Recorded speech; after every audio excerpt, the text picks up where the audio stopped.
오늘 저희들이 주시는 하나님의 생명의 말씀, 베드로전서 2장 18절에서 21절의 말씀을 믿음으로 함께 봉독합니다.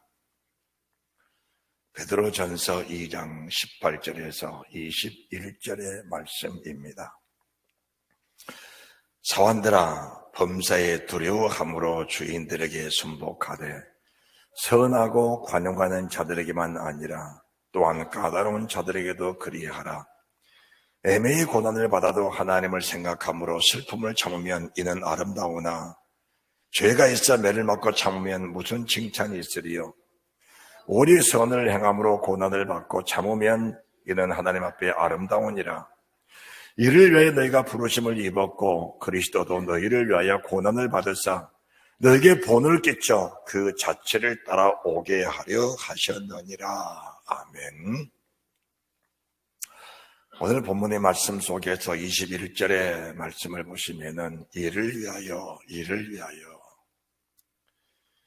위한다는 말씀을 우리가 주의 깊게 잘 보시면서 오늘 본문의 말씀을 중심으로 하여 주님의 자체를 따라가는 성도들, 주님의 자체를 따라가는 자들이라는 그런 말씀의 제목으로 우리 주님이 저희들에게 말씀하실 때에 우리에게 은혜와 복과 생명이 넘쳐나시기를 주 예수 그리스도 이름으로 축복합니다.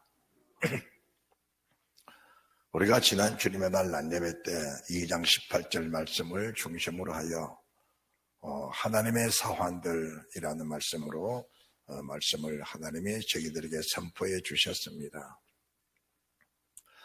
말씀을 선포한 이후에 저도 그 말씀을 또 재차 보면서 많은 은혜를 입었습니다.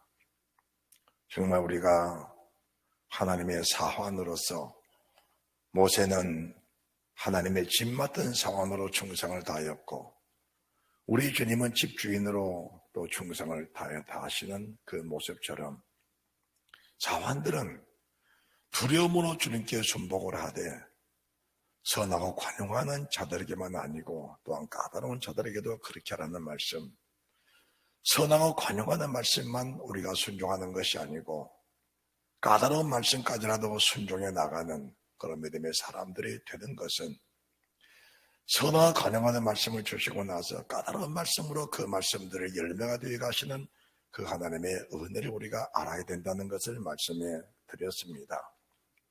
이제 그렇게 하시면서 19절 말씀을 보시면은 애매히 고난을 받아도 이렇게 말씀하십니다. 여기서 애매히 고난을 받아도라는 말씀은 내 잘못이 없는데, 내가 죄가 없는데, 내가 허물이 없는데 까닭없이 이유 없이 고난을 받는다. 그것은 바로 이 말씀이십니다. 까다로운 말씀 속에도 순종을 하다 보니까 그 말씀으로 인하여 불이익을 당하고 산다라는 것을 말씀해 드리는 겁니다. 예를 들어서 우리가 그 지난주에 말씀하신 것처럼 까다로운 말씀 속에는 네 처자도, 네 형제도, 네 친척도, 네 목숨까지 버리고 나를 쫓아오는 것이 바로 제자의 사명이라 이렇게 말씀하신 것처럼 우리가 이 땅에 살면서 무언가를 사람들은 잘못하는 것만 잘못하는 걸로 알고 있습니다. 무슨 계명을 범해서 회개한다. 이런 차원에서의 우리가 회개한다는 것은 그것은 어떻게 보면은 율법주의적인 것이고 또는 어린아이 신앙이라고 보는 것이 합당한 것입니다. 오늘 18절의 말씀처럼 까다로운 자들에게도 그리하라. 까다로운 말씀, 이 말씀을 순종하다 보니까 때로는 고난도, 때로는 불리익도, 때로는 역경도, 때로는 시험들도, 때로는 우리가 원치 않는 그런 길을 가게 되는, 다시 말씀드려서 좁은 길, 좋은 문으로 들어가게 되는, 그리고 가시밭길로 험한 길로 가게 되는 그런 일이 있게 된다는 것을 말씀해 주신 것입니다. 그것은 아름다운 일이지 결코 불이익이 아니라는 것을 저희들에게 말씀해 주는 것입니다.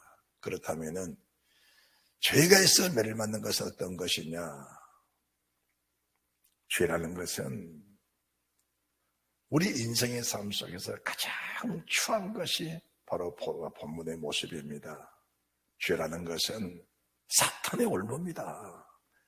죄는 하나님의 집에 영원히 거할 수 없는 것이 죄라는 겁니다. 죄는 사탄이 주는 산물입니다. 사탄은 죄라는 달콤한 유혹을 줘서 그 영혼을 볼모잡고 즐거운 지옥불을 끌고 가는 것이 죄인데, 죄를 짓는 자는 결국 죄의 종이 될 수밖에 없다는 것을 저희들에게 말씀해 주는 것입니다. 우리가 주님의 사람, 말씀의 종들이 돼서 거룩함을 이루는 그런 믿음의 사람들이 되어야지, 죄에 붙잡혀서 회개하지 않고 돌이키지 않고 합당한 열매를 맺지 못한다면은 그 죄 속에서 영원히 해가 나오지 못하고 인생을 마치게 되는 그런 결과를 가져오게 되면서, 입으로는 주를 불렀지만은 결국은 구원에 합당한 열매를 맺지 못하는 결과를 가져오게 된다는 것을 저희들에게 명확하게 보여주고 계신 것입니다. 그래서 우리 주님께서는 선을 행함으로 고난을 받아라, 이것은 하나님 앞에 또 아름답다라는 것을 말씀해 주십니다.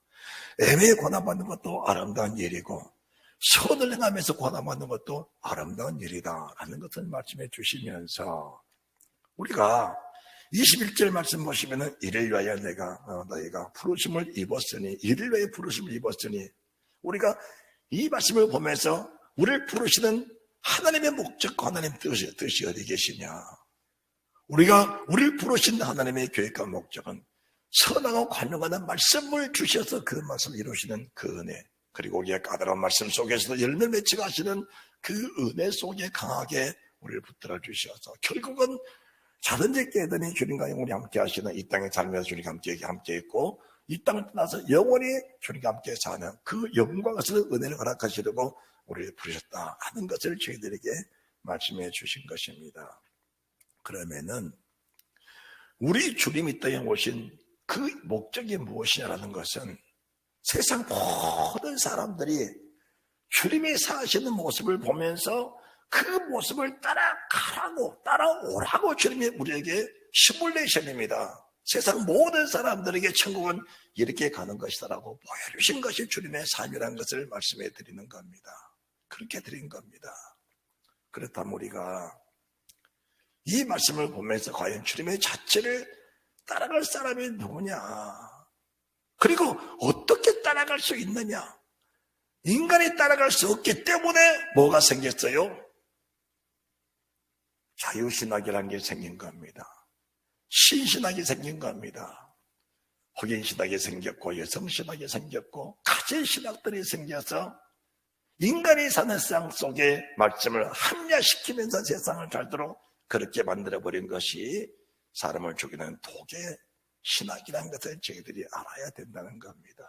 사람들은 신학적인 해석을 보면서 달콤하게 여겨지겠지만은 그것은 달콤한 것이 아니고 달콤한 사탄의 유혹이라는 것을 저희들이 분별하면서 성경에 저희들에게 뭐라고 말씀하시는 것인가를 주의 깊게 잘 살피는 그런 은혜가 있으시기를 바랍니다. 자, 우리가 21절 하반절 말씀 보시면, 너희를 위하여 고난을 받으사 너에게 본을 끼쳐. 자, 우리가 옛날에 우리 부모들이 이런 말 합니다. 누구를 좀 본받아라 그럽니다. 그래서 우리에게는 뭐가 있습니까? 위인 전집이 있습니다. 이순신을 본받아라, 뭐 세령장을 본받아라, 아니면 누구를 본받아라, 위대한 위인들을 본받아라. 이게 본을 받아라는 건데, 이 본을 받아라는 것은 그렇게 좀 살아라 라는 것을 말씀해 주는 것이거든요. 우리 주님도 이렇게 살아라고, 우리 주님이 우리에게 본을 끼쳐 주셨는데 이렇게 살아라고 본을 끼쳐 주시면서 그 다음 말씀이 내가 가는 그 발자국을 따라오느라고 말씀해 주신 것입니다. 우리가 모든 성경은 창세기를 먼저 봐야 됩니다. 창세기 1장 1절에 태초에 하나님의 천지를 창조하시니라. 땅이 혼돈하고 공허하며 흑암의 깊음 위에 있고 하나님의 신은 수면에 운행하시니라. 하나님이 가라사대 빛이 있으라 하시면 빛이 있었고 그 빛이 하나님 보시기 좋더라.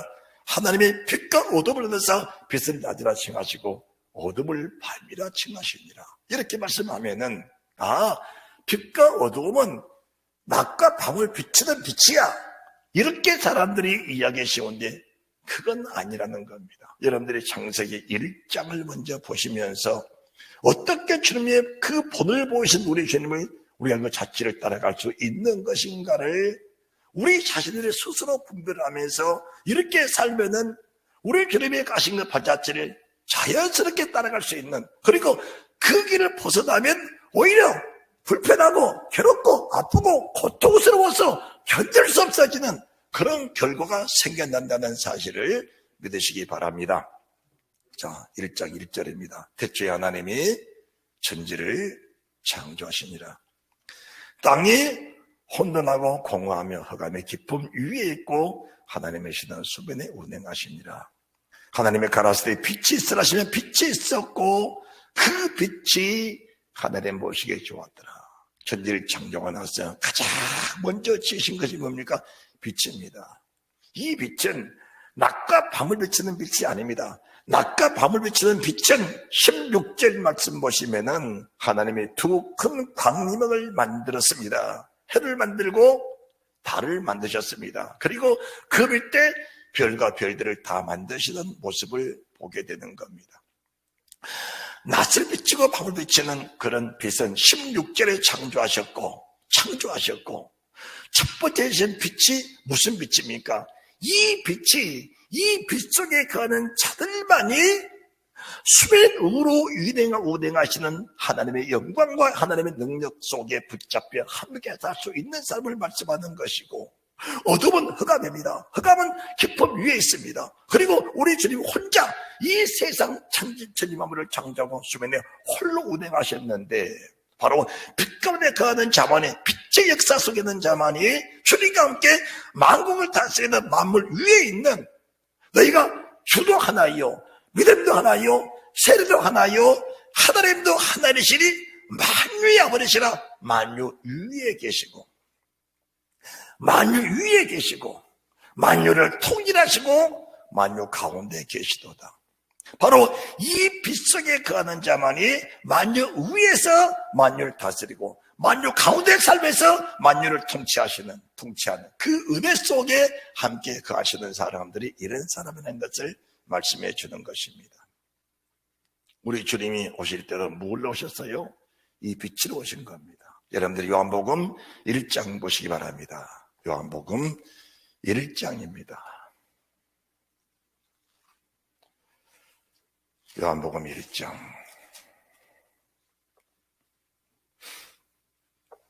3절. 만물이 그로 말미암아 지은 바 되었으니 지은 것이 하나도 그거 없이는 된 것이 없느니라. 그 안에 생명이 있었으니 이 생명은 사람들의 빛이라. 빛이 생명이라는 겁니다. 빛이 어둠에 비치되 어둠이 깨닫지 못하더라.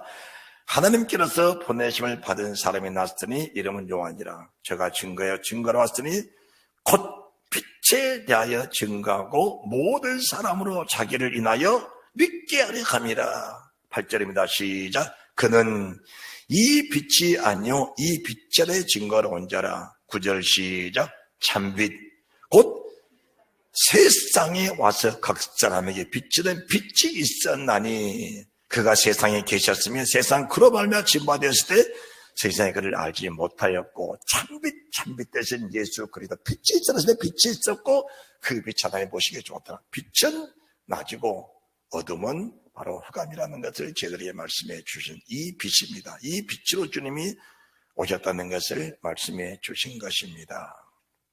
자, 그렇다면은 우리에게 이제 심각한 문제들이 있는 것을 발견할 수 있어야 합니다. 사람들은 마태복음 3장 9장 35절의 말씀처럼 주님이 오신 목적이 천국복음을 증거하러 오셨습니다. 천국복음을 증거하러 오셨는데 이 천국복음을 듣고 아는 자체를 가르쳐서 천국에 가는 사람이라고 그렇게 생각하시면은 여러분들의 신앙에 심각한 오류가 생길 수 있다는 것을 알아야 됩니다. 하나님의 종은 베드로전서 2장 18절의 말씀처럼 선하고 관용하는 말씀도 여러분들에게 잘 전해줘야 하고 까다로운 말씀도 여러분들에게 상세하게 잘 전해줘서 여러분들이 그 말씀을 받고 여러분들이 그 말씀 속에 온전히 거하면서 열매를 맺어갈 수 있는 그런 기회를 제공해 주는 것이 하나님의 종이하는 일인 것입니다. 그렇다면은 우리가 천국에 들어가는 것은 말씀이 육신이 되고 우리 가운데 그 말씀을 거해야 된다는 겁니다. 14절 말씀 얼마나 중요한지 모릅니다. 요한복음 1장 14절 시작. 말씀이 육신이 되어 우리 가운데 거하시며 우리가 그 영광을 보니 아버지의 독생자의 영광이요 은혜와 진리가 충만하더라. 할렐루야. 자, 말씀이 우리 삶 속에, 말씀이 내 육체 속에, 우리 주님이 십자가에 피 흘려 죽으시고 부활하셔서 승천하신 이후에 우리에게 보혜사 성령이 오셨습니다. 그 보혜사 성령님은 진리의 성령, 진리의 하나님이십니다. 그 진리의 하나님이 우리 속에 오신 겁니다. 우리 안에 오신 겁니다. 그래서 그 성령이 우리의 육신과 하나가 되다 그 말입니다. 할렐루야. 왜 이 말씀이 중요한가? 하나님의 사람 베드로, 요한, 야고보를 비롯해 주님의 제자들이 천국복음을 듣지 못해 주를 부인한 것은 아니라는 겁니다. 말씀은 잘 알았지만 이 말씀에 육신되지 못하니까 육신 밖에 계신 주를 바라보면서 주를 부인할 수밖에 없었던 그 상황을 말씀해 주시면서 이들이 온전히 이 말씀 속에 들어갈 수 있었던 것은 말씀 되신 그분이 사도행전 2장 1절의 4절 말씀처럼 불의 해같이 갈라지는 뜨거운 성령의 충만함이 그들 속에 임하심으로 말미암아 말씀이 육신되니까 그 영광 속에 살면서 은혜와 진리를 이루어가는 그런 믿음의 사도들이 됐다는 사실을 믿으면서 여러분들이 성령 충만하지 않으면 말씀은 있지만은 그 말씀은 지식에 불과할 뿐이지 내 삶을 이끌어갈 수 있는 힘이 되지 못하고 그 말씀에 잡힐 수 있는 능력은 되지 못한다는 사실을 저희들에게 명확하게 보여주고 있는 것입니다. 좀 심각한 갈등을 가지셨으면 좋겠습니다. 심각한 갈등들을. 세상에는 천국복음을 듣지 못한 사람도 많지만은 이 천국복음을 듣고도 열매가 되지 못한 사람들 또한 있다는 것을 저희들에게 말씀해 주는 것입니다. 우리 주님이 빛으로 오셨고 참빛으로 오셨는데 주님이 어떤 모습으로 오셨을까?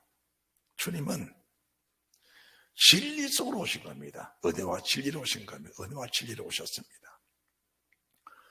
우리 주님 오시는 길을 구약의 선지자들이 하나님의 성령을 통해서 다 예언을 해줬습니다. 여러분들이 시편 50편을 보시기 바랍니다. 시편 50편 5절입니다.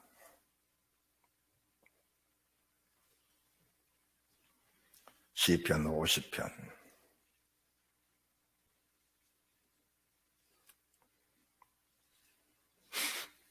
이사야를 보십시다. 먼저 이사야를 이사야에서 50장 이사야에서 50장 5절입니다.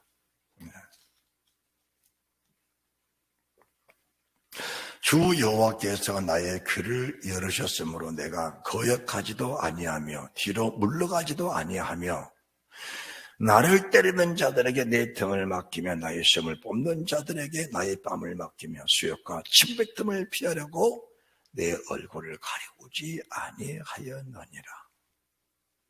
야,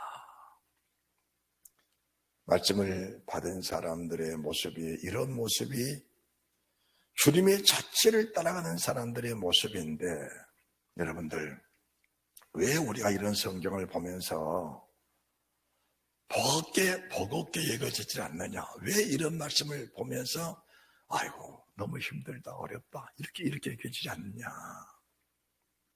우리 주님은 천지를 창조하신 하나님이십니다.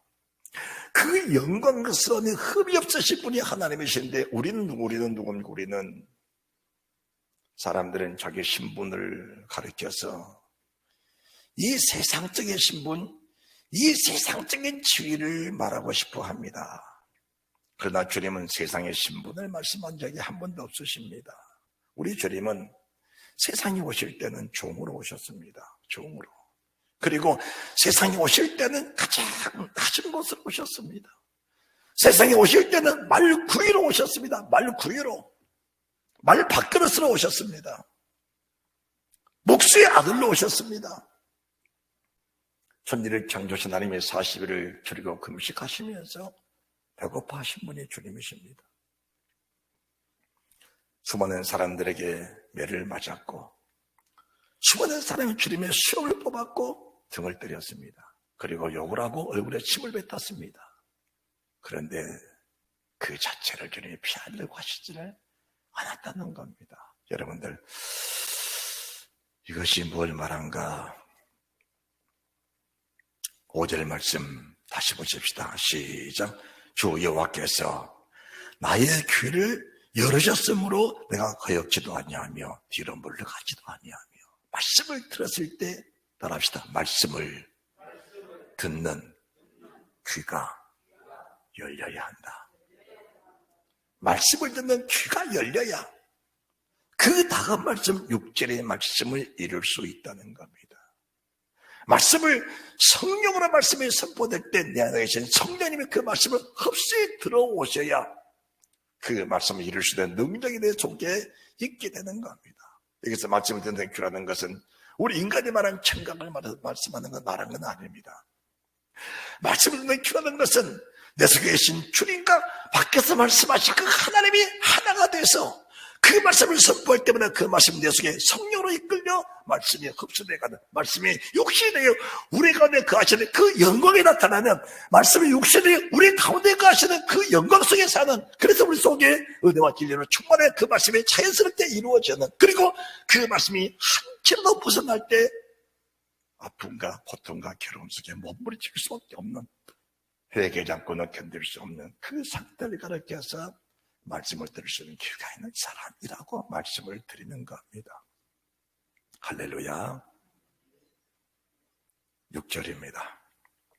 6절의 말씀들을 여러분들이 또박또박 봉독하면서 이 말씀이 내 모습이다, 이렇게 말씀하시면은 맞을 겁니다. 6절 시작. 나를 때리는 자들에게 내 등을 맡기며 나의 시험을 뽑는 자들에게 나의 뺨을 맡기며 수욕과 침뱉음을 피하려고 내 얼굴을 가려보지 아니하였느니라.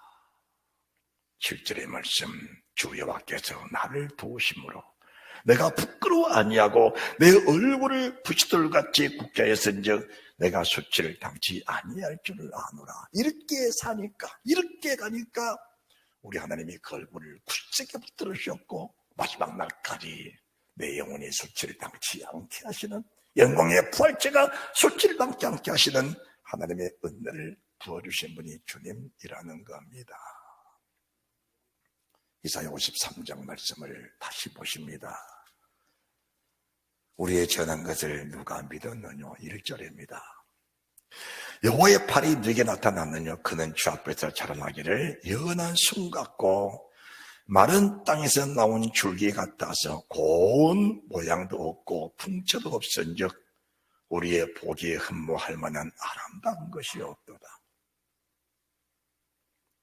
그는 멸시를 받아서 사람에게 실어 버린 바 되었으며 강고를 많이 겪었으며 실고를 아는 자라 마치 사람들에게 얼굴을 가려고 보지 않음을 받은 자 같아서 멸시를 당하였고 우리도 그를 귀히 여기지 아니하였도다. 그는 실로 우리의 질고를 지고 우리의 슬픔을 당하였거늘 우리는 생각하기를 그는 징벌을 받아서 하나님에게 맞으며 고난을 당한다 했노라. 그가 찔림은 우리의 허물을 인하며 그가 상함은 우리의 죄악을 인함이라. 그가 징계를 받음으로 우리가 평안을 누리고 그가 채찍에 맞음으로 우리는 나음을 입었도다. 여러분들, 우리 주님이 그렇게 사신 겁니다. 사랑하는 주님의 제자들이 이 말씀을 귀가 아프게 들었지만은 이 말씀의 기쁜 단맛을 가지지는 못했습니다. 그 말씀을 귀가 아프게 들었지만은 그 말씀을 듣는 귀는 열리지 않았다라는 것을 말씀해 드립니다. 그래서 육신으로 사는 사람들은 말씀을 들을 때는 기쁘게 잘 받지만은 이 말씀이 삶의 현실 속에서 열매를 맺자고 할 때는 그 말씀을 피해 도망갈 수밖에 없는 그런 상황이 생겨난다는 것을 말씀해 드리는 겁니다. 이 말씀으로 인하여 애매의 고난을 받는 그런 믿음의 사람들이 되어야 하는데, 애매히 받는 고난 속에 오히려 더 우리 속에 혈기와 증오가 일어나고 다툼과 시기와 분쟁이 생기고 우리 속에서 편찮은 마음이 생겨난다면 아직도 이 말씀을 듣는 귀는 열리지 않았다라는 것을 말씀해 드릴 수 있는 것입니다. 아직도 이 말씀을 듣는 귀는 열리지 않았다라는 것을 말씀해 드리는 겁니다. 그렇다면 어떻게 해야 되겠습니까? 이 말씀을 들으면서 말씀이 육신되지 못한 그런 사람이 있다면은 그 순간에 가슴을 찢고 회개하면서 하나님께 통회하고 간구하며 기도하는 그런 믿음의 사람이 되어야 된다는 것을 말씀해 드린 겁니다. 여러분들, 우리가 회개하라, 회개하라, 회개하라, 회개하라 외치는데 뭘 회개할 것인가? 회개의 진정한 기준은 요한계시록 20장 4절 말씀이라고 보는데, 예수의 증거와 하나님의 말씀을 인하여 목배임 받은 자들과 예수의 증거와 하나님의 말씀을 인하여 목배임 받은 자들과 이것보다 더 애매히 고난받는 현실이 어디가 있겠느냐 그 말입니다. 우리 주의 말씀은 현실을 말씀하는 것이고 현장을 말씀하는 것인데, 만약 이 말씀이 현실로 내게 다가왔다면 말씀을 듣는 귀가 있는 사람, 예수의 증거가 뚜렷하고 하나님의 말씀을 듣는 귀가 있는 사람들은 그 역사의 현장이 내 앞에 닥쳤을 때 그보다 더 행복한 일은 정녕 없을 것인데, 육신으로 살았던 베드로, 야고보, 요한 주의 제자들은 그 말씀의 현실이 닥쳐오니까 말씀을 버리고 도망가는 그런 일이 생기고 말았던 겁니다. 그때에 진리의 성령, 보혜사 성령이 그들 속에 말씀이 육신 속에 들어와 버리니까 우리 주님이 가신 그 자체를 그들 함께 따라가 버리면서 주님 모습이 그들의 모습, 똑같은 모습 속에서 말씀을 이루어가는 그런 은혜, 그런 역사가 일어나게 된 것입니다. 그래서 하나님의 사람 베드로에게, 하나님의 사람 바울에게, 요한에게, 하나님의 사람 야고보에게, 하나님의 사람 스데반 집사에게 그런 일이 닥치니까 그 얼굴이 해처럼 빛나버리는 그 얼굴이, 따라합시다. 내 얼굴이 해처럼. 하나님의 세상을 창조하나 첫 번째 지금까지 빛입니다. 하나님의 빛이 하신 겁니다. 그 빛 속에 그거 해야, 그 빛 속에서 우리가 하나 돼야, 그 빛이 내 속에 들어와 나의 속에 하나가 돼야 이 말씀을 이룰 수 있는 은혜가 있다는 것을 말씀해 주시면서, 애매히 고난을 받아도 까다로운 자들에게도 그리하라. 선을 행하다가 고난받는 것이 아름다운 일이다. 나도 그 말씀을 이루려고 그대로 살았던 모습들을 너에게 이 성경에 그대로 비춰주지 않았느냐. 너희도 내가 하는 그 자체를 따르면 내가 있는 그 자리, 영광의 보좌입니다. 영광의 보좌에 너도 함께 앉게 될 것이다. 주님이 분명히 저희들에게 약속해 주신 겁니다. 약속해 주신 겁니다. 우리 주님이 그렇게 사셨습니다. 참빛을 오셔서. 이사야 53장 10절 다 같이 시작. 여호와께서 그로 상함을 받게 하시기를 원하사 질고를 당케 하셨은즉 그 영혼을 속건 제물로 드리게 이르면 그가 그 씨를 보게 되며 그 날은 길 것이요 또 그의 손으로 여호와의 뜻을 성취하리로다. 여호와의 뜻을 성취하리로다. 여호와께서 그로 상함을 받게 하셨은즉, 여러분, 사람들은 말씀대로 살면은 축복을 받는다라고 합니다. 축복을 받는다.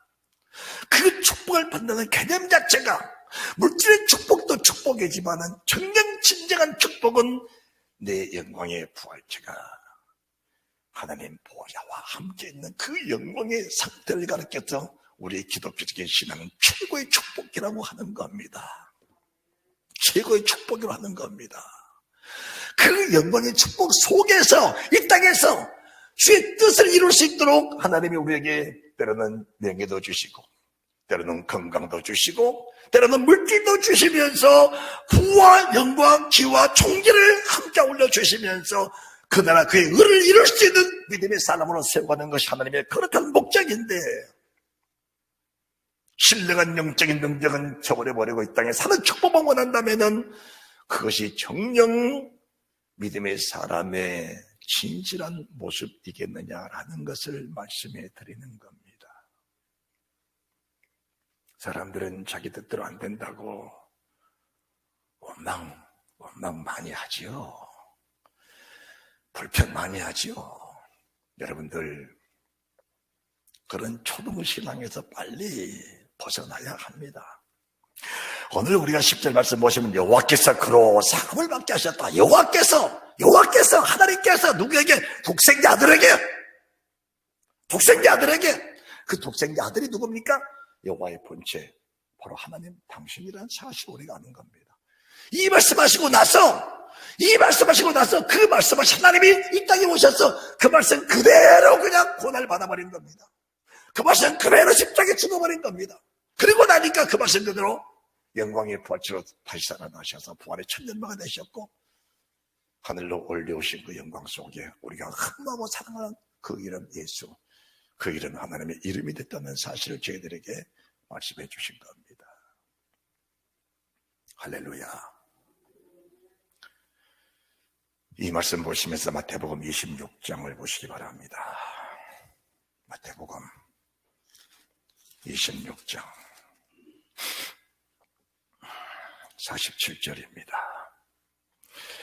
말씀할 때 12 중에 하나인 유다가 왔는데 그가 대제사장들과 백성의 장로들을 데리고 왔습니다. 파손된 물을 데리고 왔습니다. 건강 뭉치를 가지고 왔지요. 건강 뭉치를.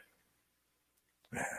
그런데 그때 베드로입니다. 베드로 51절입니다. 예수와 함께 있던 자 중에 하나가 손을 펴 검을 빼어 대제사장의 종을 쳐 거기를 떨어뜨리니 네, 베드로가 검을 빼서 휘두르니까 자기가 예수님을 잡으러 왔던 한 사람 중에 어느 사람이 귀가 떨어져 버렸습니다. 우리 주님이 뭐라 하셨습니까? 야 베드로야 잘했다. 차라리 목을 치지 그랬냐. 나를 보호하는 게 참 감사하다. 이렇게 말씀한 것이 아니고 예수께서 이르시되 내 검을 도로집에 꽂으라. 검을 가지는 자는 다 검으로 망하느니라. 여러분들 진실한 마음으로 말씀을 전하고 진실한 마음으로 말씀을 받았으면 좋겠습니다. 육신의 힘으로는 하나님 나라를 얻을 자가 세상에 한 사람도 없습니다. 한 사람도 없습니다. 육신에 자기가 가지고 있는 어떤 소유를 가지고는 주님 나라 얻을 사람 아무도 없는 겁니다. 검을 가지지 않나 검으로 망한다는 것은 육신의 혈기, 자기 생각으로 하나님을 섬긴다는 것은 없는 겁니다. 주님이 능력이 없는 분입니까? 권능이 없는 분입니까? 죽이고 살릴 권세가 주님에게 없는 분이십니까? 한 천사를 보내서 18만 5천 명 아스트로 군대 18만 5천 명 하룻밤에 송장되게 하신 분이 지금 본문에 살아계신 이 주님이신데 이분이신데 그분이 능력 없어서 이들을 죽이지 않았겠습니까? 주님이 뭘 한 줄 아십니까? 53절에 너는 내가 내 아버지께 구하여 지금 12영 더 되는 천사를 여러분이 보는 성경에 12군단이라고 그렇게 기록되어 있습니다. 12군단 더 되는 천사들을 보내게 할 수 없는 줄 아느냐? 내가 만일 그렇게 하면 이런 일이 있으란 성경이 어떻게 이루어지리요? 이렇게 말씀한 성경이 어떻게 이루어지리요? 천국은 이 땅에도 영광을 받고 가는 것이 아닙니다. 천국은 환난과 고난, 시험, 아픔들을 다 이겨내고 하나님의 말씀을 이루어내는 사람들이 가는 곳이 천국이라는 사실을 믿으시기 바랍니다. 네? 성경을 들으시는 귀가 있으기 바랍니다.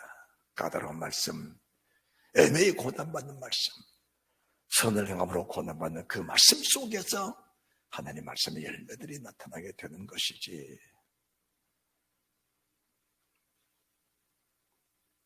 누가복음 22장 보시기 바랍니다.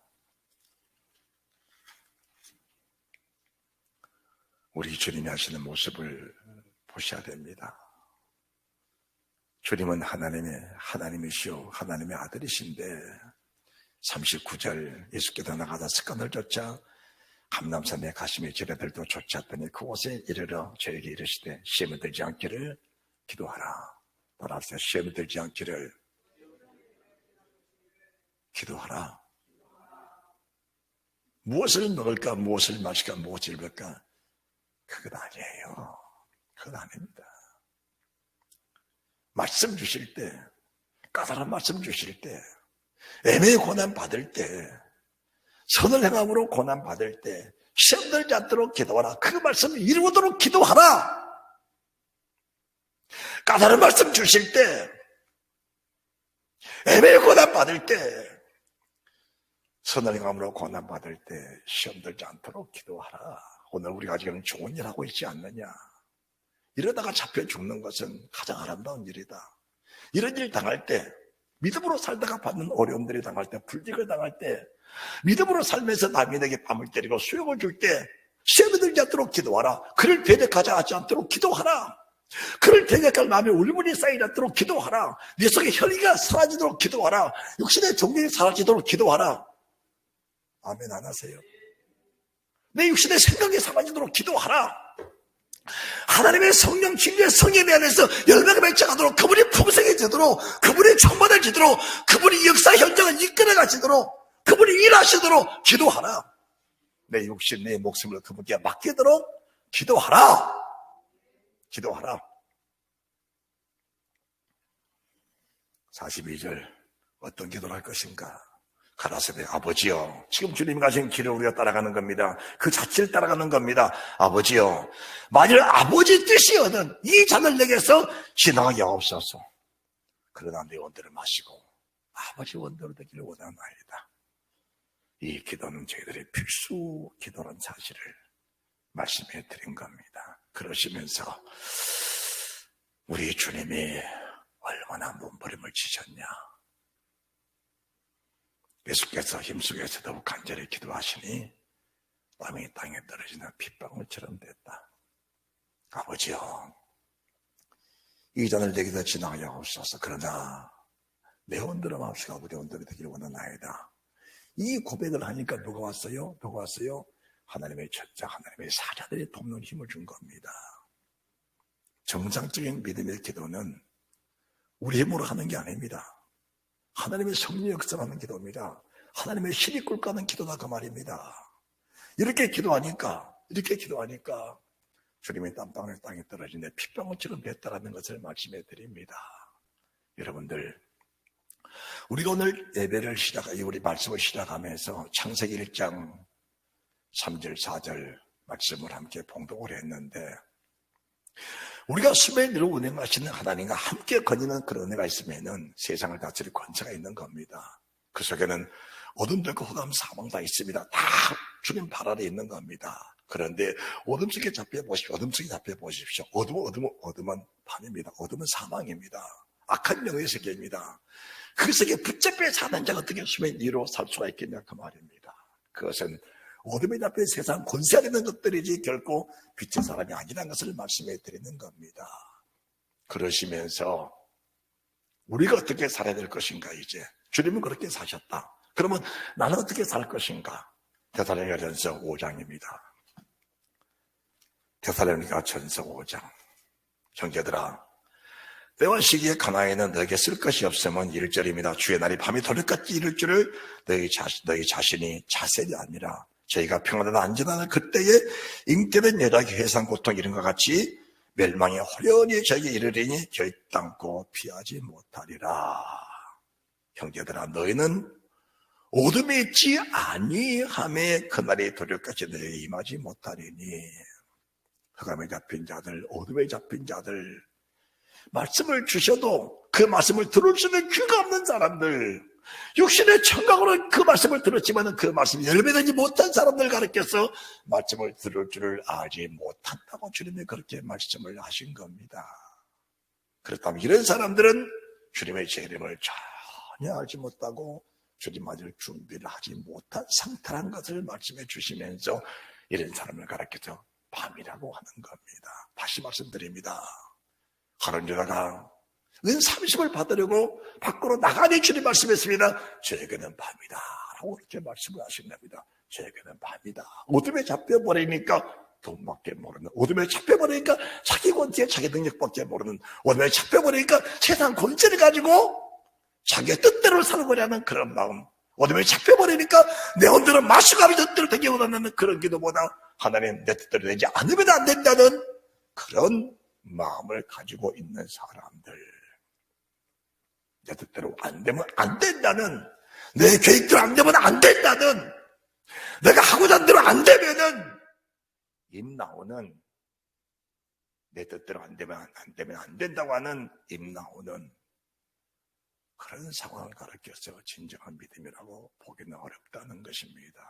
그럴 땐 여러분 이 말씀을 들으면서 그런 상황에 내 속에 조금이라도 존재했다면, 아직도 남아있다면 정말 가슴을 찢고 회개하면서 그런 부분을 떨쳐낼 수가 있다면 오늘 들으신 예배가 정말 영광스러운 예배, 내 생에 가장 축복된 예배, 생명 예배, 다시 사망의 생명을 옮겨주는 그런 예배가 됐다는 사실을 말씀해 드리는 겁니다. 그러시면서 너희는 다 빛의 아들이요 낮의 아들이라. 우리가 밤에나 어둠에 속하지 아니하니 이러므로 우리는 다른 같이 자지 말고 오직 깨어 근신할지라. 자는 자들은 밤에 자고 취한 자들은 밤에 취하되 우리는 낮에 속하였으니 근신하여 믿음과 사랑과 사랑의 흉배를 붙이고 구원의 소망에 투구를 쓰자. 왜 그렇게 해야 되는 것인가? 10절 다 같이 시작. 예수께서 우리를 위하여 죽으사 우리를 하여금 깨든지 자든지 자기와 함께 살게 하려 하셨느니라. 할렐루야. 깨든지 자든지 우리 주님과 함께 살게 하시려고 주님이 이 일을 하고 계셨다 하는 것을 말씀해 주시면서 왜 우리가 주님의 자취를 따라가야 되는 것인가? 그 자취를 따라가는 자가 주님 계신 구원에 갈 수 있기 때문에 그 자취를 따라오라고 말씀을 하신 겁니다. 자, 그러시면서 빛 가운데 살고 주님의 자취를 따라가는 사람의 모습이 어떤 것인가? 12절 형제들아, 우리가 너희에게 구하노니 너희 가운데서 수고하고 주 안에서 너희를 다스리며 고난 자들을 너희가 알고 저희 역사로 말미암아 사랑 안에서 가장 귀히 여기며 너희끼리 화목하라. 복음을 전해지고 말씀을 삼가 잘 전해지는 주의 종들을 귀하게 여겨라. 귀히 여겨라. 그게 누구를 위해서? 너를 위해서. 너를 위해서 귀히 여기라. 여러분들 누구를 믿습니까? 예수 믿습니까? 저를 믿습니까? 여러분 누구 믿으세요? 예수를 믿어요? 저를 믿어요? 예수를 믿으시죠. 예수를 믿으시죠. 그런데 예수를 믿고 천국 가는데 주의 종의 중재가 없이는 여러분들이 천국 간다는 것은 사실 어려운 겁니다. 그래서 주님이 7교회 말씀하시기를 오른손에 7배를 붙잡고 7급적대 사이에 다니시던 이가 가라사대 그렇게 말씀하신 겁니다. 여러분들이 예수님을 믿지만은 예수를 믿고 천국에 들어가는 그 길은 하나님의 종의 중재가 있어야 들어갈 수 있다는 것을 말씀해 주시면서 주의 종과 화목하지 못하면은 주의 종을 통해 섭분의 그 말씀이 여러분의 영혼에 파급을 주지 못하기 때문에 여러분의 영혼에 능력을 입혀주지 못하기 때문에 여러분의 부활제 아름다운 애복단장을 시켜줄 수 없기 때문에 하나님의 종과 화목하라고 말씀을 하신 겁니다. 이해가 되시면 아멘. 이해가 되시면 아멘.